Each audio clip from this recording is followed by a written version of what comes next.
Welcome back to a new video, week 5, day 2 of the program, and I'm going to kind of talk through this commentary in a slightly different way. So I'm still going to obviously talk about the workout, but I'm going to focus on the title of the video where it says not every day is going to be hype.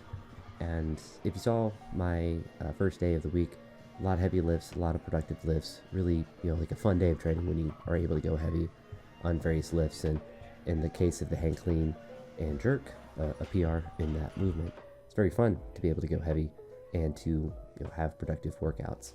But you're not always going to have that extra fire and that extra oomph to do that. And that was kind of the session where I didn't feel physically bad, and actually my ITB actually felt better on this day than yesterday. And it's not like I took less caffeine or had a stressful day or anything. I just didn't have that extra little oomph to really go and attack a lot of these weights. So when I was doing these hang snatches, I didn't really want to push them too aggressively. They're originally hip snatches, but I don't think hip work is very beneficial, so I always change it to hang work. But the hangs weren't feeling that great. I was able to be a little aggressive on the last set with 100 and try to do it for triple, and you'll kind of see like I kind of did it, kind of didn't, kind of did, kind of didn't, kind of in between where I missed the first rep kind of, but then did a triple, a weird set. But I suppose it's sometimes the nature of the workout when you see it and you're just not super excited for it. Like, I'm not pumped to do doubles in the hang snatch. That's not really, whether it's a hang snatch or hip snatch, like I'm gonna have the same kind of like excitement for it, because it's not very difficult, but it's also not very easy. And same with like the front squat doubles. Like when I see those on a program or see those in a workout, it's not like, ooh, I'm gonna smash these today. But if sometimes you do, and those are usually days where you hit really good numbers. But if it's a day where you're like, I already worked hard yesterday and I have this, I already know like I'm probably not gonna be hitting any life-changing numbers on this day. But I think days like this are probably some of the most important and productive sessions, because I think a lot of people, when they train, they love to train on days when they feel great. You get enough sleep, you eat enough, get enough caffeine, all that good stuff, and you're rocking and rolling. But it's hard on those days where you don't really want to, you're not really hyper motivated to, but you still want to be productive and you still want to progress. And I think that's the difference between people that are dedicated and want to get better versus people that either aren't really that crazy about it, or just want to focus on other things more, or just lifting isn't that important to them. And I think to be able to have that mental fortitude, and I'm not saying that I'm necessarily like a crazy perfect person at this, but if there's one thing I do well is I just show up and I train. Whether it's a good training session or a bad one, like I'm gonna show up and try to do something. And sometimes that's for the worse, but I think for most of the time it's for the better. And for most people, I think it's better to err on the side of I'm just show up and do something versus I'm gonna take a day off. Now obviously there's exceptions to that, and sometimes it is the correct thing to not train on a particular day. But if you know the feeling that I'm trying to talk about in this video, then you kind of know it's not me. I'm not sick, I'm not injured, I'm not dealing with some sort of traumatic experience. You just kind of feel blah.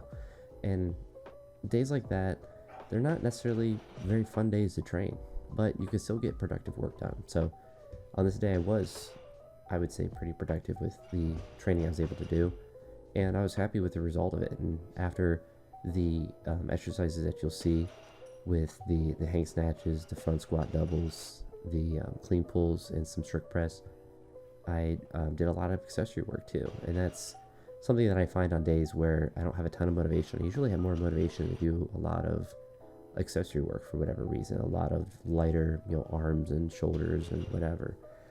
I don't know why that is, but I've found that to be a common theme. Maybe it's me trying to like make up for not being hyper aggressive or like hyper energetic for the session. I don't know what the cope is. But after I did the strict press, which I mentioned at the beginning how the hang snatches were changed from hip snatches, just because I'm not going to do hip work. I don't really believe it's beneficial, and it'd probably make me worse at the lift. But hangs are pretty close in far as like the technical model, so I don't think that's too crazy of a swap to do.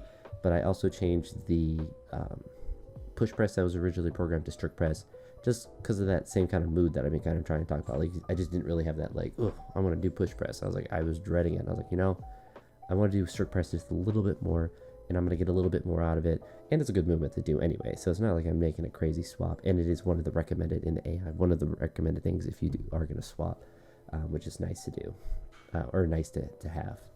Besides that, after the strict press, so some of the accessories that I did was some of the external rotators with the cable, and I actually did them with the dumbbells too, and they're actually were feeling really good with the dumbbells, so I'll have to continue to experiment with those because I can kind of load it pretty heavy as well, so I definitely want to continue to do anything to kind of strengthen the shoulder, especially in that external and internal rotation plane, because that's obviously going to carry over the most to the motion of the snatch or of the clean, and really even in the jerk.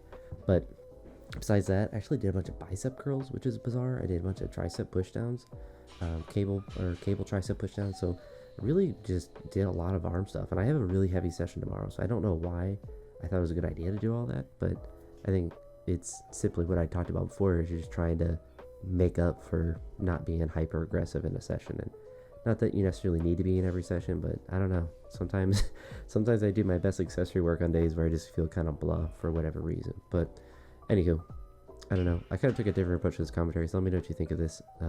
Kind of different style. I didn't focus as much on the actual workout, but I don't know, we'll see how this is taken by everyone. But anywho, that's it for this one. I'll talk to you all in the next video, and I hope you all have a great day. Peace.